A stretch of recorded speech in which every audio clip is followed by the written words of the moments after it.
Hello दोस्तों, कैसे आप सब लोग। उम्मीद करता हूँ आप सब लोग अच्छे होंगे, तंदुरुस्त होंगे और अपनी पढ़ाई जारी रख रहे होंगे।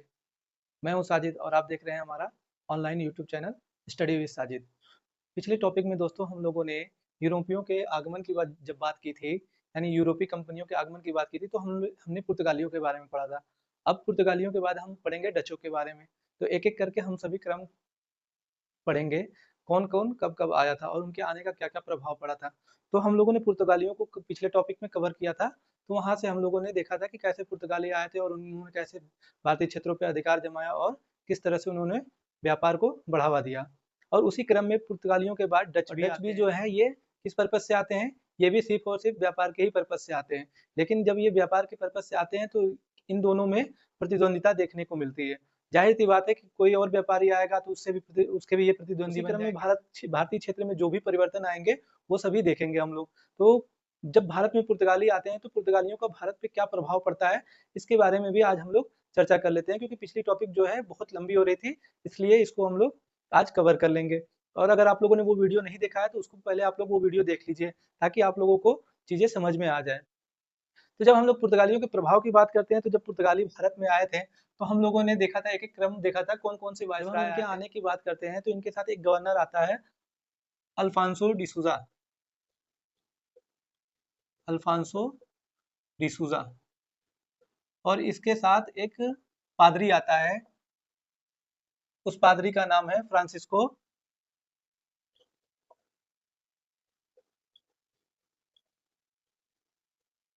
जेवियर।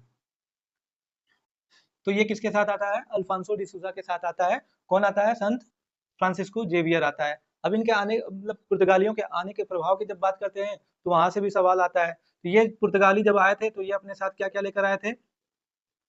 ये अपने साथ घड़ी लेकर आए थे। अक्सर यहाँ से सवाल भी आते हैं। घड़ी हो गया, लाल मिर्च हो गया, लाल मिर्च हो गया, लाल मिर्च, तंबाकू हो गया, अफीम हो गया। आप देखेंगे कि अफीम के आने के बाद से सबसे ज्यादा अफीम के लिए बिहार प्रसिद्ध है। यहाँ से बिहार से सबसे ज्यादा अफीम की खेती होती थी, अफीम के आने के बाद से। तो ये अपने साथ क्या क्या लेकर आते हैं? तंबाकू, अफीम, काजू। ये अक्सर सवाल में पूछे जाते हैं। काजू हो गया। और इन्होंने अपने साथ क्या लाया था? प्रिंटिंग प्रेस भी लाया था। प्रिंटिंग प्रेस ये कब लेकर आए थे? प्रथम प्रिंटिंग प्रेस की बात करेंगे तो ये एक क्षेत्र है गोवा। यहाँ पे देखेंगे, प्रथम प्रिंटिंग प्रेस गोवा में स्थापित किया जाता है। कब? 1556 में। यहाँ से अक्सर सवाल आते हैं।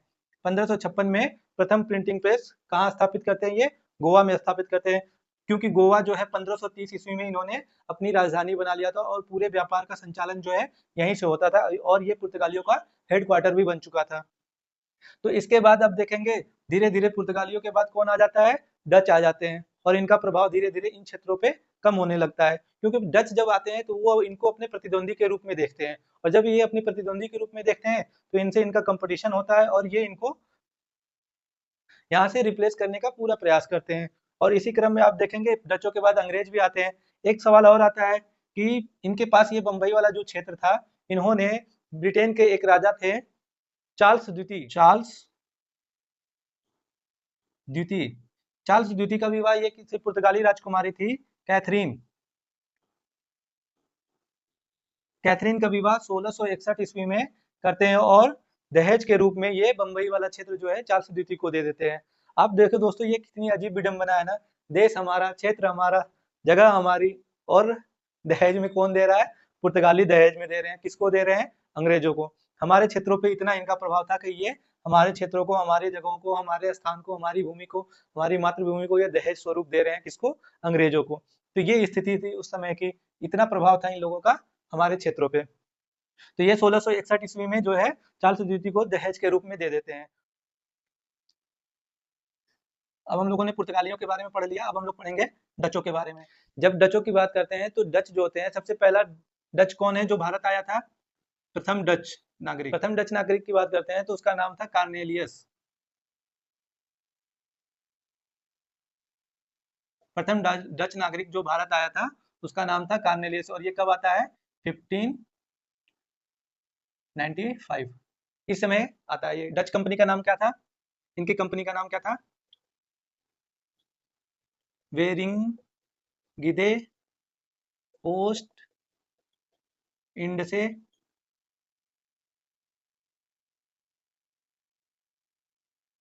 कंपनी, ये इनकी कंपनी का नाम था। और कंपनी की स्थापना कब हुई रहती है? 1595 ईस्वी में इनकी कंपनी का स्थापना हुआ रहता है। भारतीय क्षेत्र और पूर्वी एशियाई देशों के साथ 21 वर्षों तक व्यापार करने का अधिकार दिया गया था। आप देखेंगे कि जब ब्रिटेन में ईस्ट इंडिया कंपनी की स्थापना होती है तो उसको 15 वर्षों तक व्यापार करने का अधिकार दिया गया रहता है। और इसको जो है डच की बात करते हैं, बेरिंगदे ओस्ट इंडिया कंपनी की, तो इसको 21 वर्षों तक का व्यापार करने का अधिकार मिला रहता है। और जब ये आते हैं भारतीय क्षेत्रों पे तो ये पूरी तरह से मसाला के व्यापार पे एकाधिकार स्थापित करने का प्रयास करते हैं। और इस क्षेत्र में जब इस क्रम में हम जब देखते हैं तो पहले जब डच कंपनी आती है तो उनका व्यापार कहाँ से होता है? उनका मसालों का व्यापार जो होता है, यहाँ पर आप देखेंगे इंडोनेशिया का जो क्षेत्र है, मलाया क्षेत्र है, जकार्ता हो गया, और इन क्षेत्रों पे ये मसालों का व्यापार करते रहते हैं। और यहाँ से ये धीरे धीरे आते हैं भारत की तरफ। और जब भारत में आते हैं तो 1605 ईस्वी में ये अपनी प्रथम फैक्ट्री स्थापित करते हैं। 1605 ईस्वी में प्रथम फैक्ट्री, और फैक्ट्री जो है कहाँ पर स्थापित होती है? मसूलीपट्टनम, मसूलीपट्टनम, यहाँ पर ये अपनी प्रथम फैक्ट्री स्थापित करते हैं। और धीरे धीरे जो है ये इनके कंपटीटर हो जाते हैं। जाहिर सी बात है दोस्तों कि इन क्षेत्रों पे जब ये आएंगे मसाला का व्यापार करने के लिए तो ये इनके कंपटीटर हो ही जाएंगे। ऐसी स्थिति में इन दोनों में मतभेद होता है। और जब इन दोनों में मतभेद होता है तो इनके बीच भी कई जगहों पे युद्ध देखने को मिलता है। इस क्रम में डचों ने पुर्तगालियों को कई जगहों पे पराजित किया और उनके क्षेत्रों पे अधिकार कर लिया। तो कौन कौन से क्षेत्र हैं वो, जब हम इस क्रम में सबसे पहले बात करेंगे तो यहाँ पर एक आप देखेंगे 1605 ईस्वी में ही 1605 ईस्वी में अम्बोया द्वीप है, यहाँ पर अधिकार कर लेते हैं।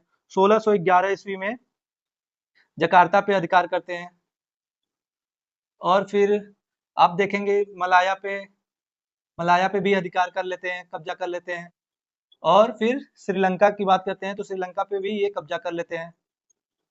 श्रीलंका पे इनका कब्जा कब होता है? 1658 ईस्वी में। और फिर ये धीरे धीरे इन क्षेत्रों में भी आप देखेंगे, ये पश्चिम बंगाल वाला क्षेत्र है, इन क्षेत्रों पे भी इनका कब्जा होता है। और यहाँ पे आप देखेंगे एक जगह है कोच्चि, केरल वाले क्षेत्र में, क्योंकि पुर्तगाली जब आए थे तो सबसे पहले इन्होंने केरल पे ही अधिकार किया था। तो यहाँ पे एक जगह है कोच्चि, 1663 ईस्वी में कोच्चि पे इन्होंने अधिकार कर लिया। कोच्चि पे इन्होंने अधिकार कर लिया और यहाँ पे ही एक इन्होंने अपना किला बनाया जिसको हम लोग फोर्ट विलियम किला के नाम से भी जानते हैं।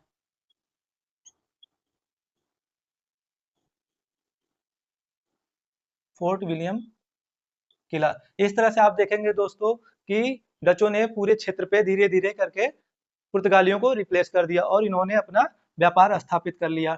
अब धीरे धीरे ये जो है इन क्षेत्रों पे कब्जा जमाने लगते हैं। पुर्तगाली जब आए थे तो ये क्या कर रहे थे, यहाँ पे मसाले का व्यापार कर रहे थे और इन्होंने भारतीय मसालों को पूरे विश्व में ख्याति प्राप्त भारतीय मसालों को पूरे विश्व में प्रसिद्धि दिलाई थी। लेकिन पुर्तगाली जो आए थे तो पुर्तगालियों ने मसालों की बजाय सूती वस्त्रों को ज्यादा प्राथमिकता दी, क्योंकि यहाँ से ये सूती वस्त्र जो थे सस्ते दामों पे खरीदते थे। और ये जो आप देख रहे हैं दक्षिण पूर्वी एशियाई जो देश हैं जहाँ पे इनका पहले से ही कब्जा था, वहां पर ये इसको यहाँ से सस्ते दामों में खरीद के यहाँ पर बेचते थे और यहाँ से मसाला प्राप्त करते थे और यूरोपीय कंट्रियों में लेकर चले जाते थे। भारतीय क्षेत्रों से ये क्या क्या निर्यात करते थे, तो यहाँ से ये नील हो गया, सोरा हो गया, और मसाले भी हैं, और सूती वस्त्र, ये प्रमुख वस्तुएं हैं जिनको ये यहाँ से निर्यात करते थे। और इस क्षेत्र में इन्होंने धीरे धीरे अपना पूरा प्रभाव जमा लिया था। और जब यहाँ पे बात करते हैं दोस्तों बंगाल में, तो इन्होंने बंगाल में सर्वप्रथम कब अपना प्रथम फैक्ट्री स्थापित किया था? 1627 ईस्वी में। बंगाल में एक जगह है पिपली, यहाँ पे इन्होंने अपनी प्रथम फैक्ट्री स्थापित की थी। अगर सवाल पूछे कि बंगाल में डचों ने अपनी प्रथम फैक्ट्री कब स्थापित की थी, तो 1627 ईस्वी में पिपली नामक स्थान पे इन्होंने अपनी प्रथम फैक्ट्री स्थापित की थी। लेकिन इसके बावजूद भी इन क्षेत्रों पे डचों का प्रभाव नहीं हो पा रहा था। बाद में इन्होंने एक किले का निर्माण किया यहाँ पे चिनसूरा में। जब इन्होंने चिनसूरा पर अधिकार कर लिया, चिनसूरा में इन्होंने 1653 ईस्वी में एक किला बनाया जिसका नाम है गुस्ताउस, गुस्ताउस का किला।